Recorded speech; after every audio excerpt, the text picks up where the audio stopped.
now run the auto deploy routine.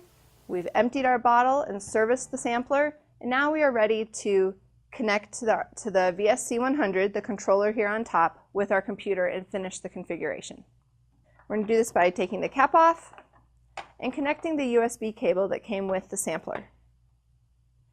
Now that you've connected your USB cable to the VSC100 and your sampler is still powered on, let's connect our USB cable to your laptop. The first time you do this, Windows machines will install the drivers for this USB cable automatically. You don't need to go to a resource disk or to a website. You just need to give it time to load them. Open Device Configuration Utility. Next, you need to find the sampler in the menu structure. So let's open up the sampler and then click on the VSC100. The next step is to choose your COM port and then click OK.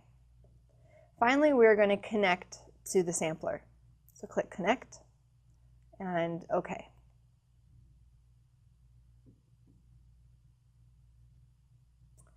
The first time you interact with your sampler, you're going to need to set the clock that's actually in the VSC100.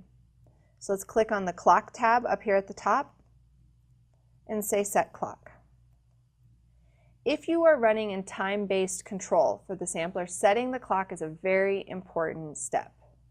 If you're running via datalogger control, it doesn't need to be done quite as often. So now let's click back on the Settings Editor tab. Now let's click on Sampler Settings. The first time you click on Sampler Settings and you're interacting with your sampler, it's going to show the factory defaults, which is SDI-12 control with 1 sample per bottle and 24 bottles. These are easy to change. Today we're going to step through an SDI-12 control scenario, so we're going to keep the control type as SDI-12, and then we're going to click down here to the SDI-12 address. And we want the address of our sampler to be unique compared to any other SDI-12 sensor on the same COM port of the data logger. For this example, we'll leave it at 0. We have 24 bottles in our sampler, and because I'm keeping 300 milliliters, I can only fit 1 sample per bottle. The next parameter that you can configure is called the Never Full option. This specifies whether the sampler stops or continues sampling when each bottle has been filled with the corresponding number of samples. Most people should keep this disabled. However, if you're running in a wastewater treatment facility or different industrial applications where you know you're going to have a technician out emptying bottles every day at the same time, and you don't want them to have to service the sampler or reset anything, that's when you'd want to enable the Never Full option. We're going to keep it disabled for this example. We're going to scroll down. The next parameter is the purge time. This is how long we purge the hose before we collect a sample, and then again at the end. If you ran the auto deploy routine, this has been set for you and you do not need to change it. Common purge times are going to be less than 60 seconds. However, if you're running with a hose length over 100 feet, or you have a high lift on your system, like 15 feet or more, this may end up being higher and could be up towards 90 seconds. The last parameter on this tab is the water present sensor. The water detect sensor allows the sampler to ask, is there water there, even before it starts to sample. So if you have it installed and wired to your control cable, go ahead and click Installed. For this example, we're going to leave it not installed. Next, we're going to click on the Advanced Sampler Settings tab. If you ran the auto deploy routine, most of these settings have already been taken care of for you. But let's talk through just a few of them. The Set Final Purge Time up here at the top.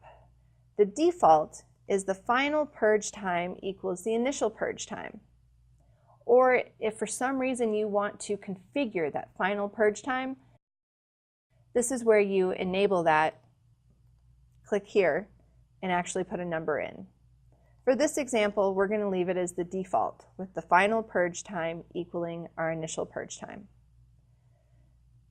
The next option I'd like to talk about is where you set vacuum timeout. The default is for the vacuum timeout to be 2 times the initial purge time. If you have an application where you have a variable height water supply and your water supply could really get low, like a stormwater application, you might want to set vacuum timeout and you as the user actually put a time in. You might want it to keep trying and trying. But for most cases, the default of 2 times the initial purge time is more than enough. The final parameter on this tab that I would like to talk about is the sample chamber pressure relief. The only time you need to enable this setting is when you're collecting a large volume of water and keeping it, so 450 milliliters or more, or you have a very long hose length, so anything over 50 feet. This will allow the volume accuracy to be maintained. So for an SDI-12 control scenario, we've completed all of the settings and we're ready to apply this configuration to the VSC-100. So let's click Apply. Yes, we do want to apply it. And now you have the option to save the configuration file. It is a good practice to save these and keep them in case you ever need to go back and double check how is my sampler actually configured. So we're going to click Save.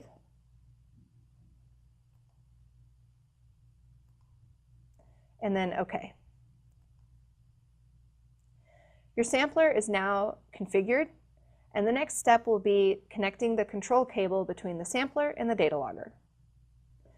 Now that we have finished configuring the VSC-100, it's important to remember to remove the USB cable from the top of the VSC-100. If you leave it plugged in, your data logger will not be able to communicate with the VSC-100. The next step is to connect the control cable to the front of the sampler. And it goes into the signal port.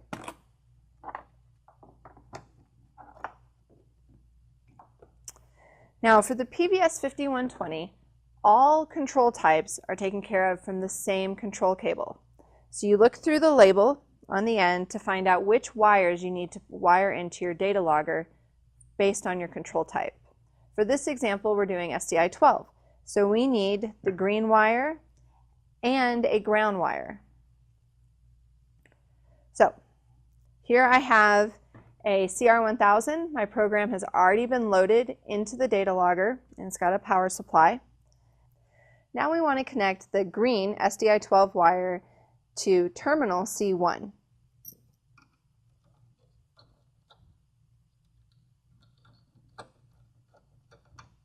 And then we want to connect one of our ground wires to the G ground terminal.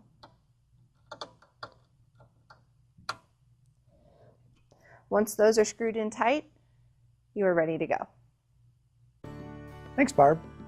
Please contact a Campbell Scientific Water Resources Engineer to discuss your application and for answers about automatic water samplers for stormwater, wastewater, or other water quality applications.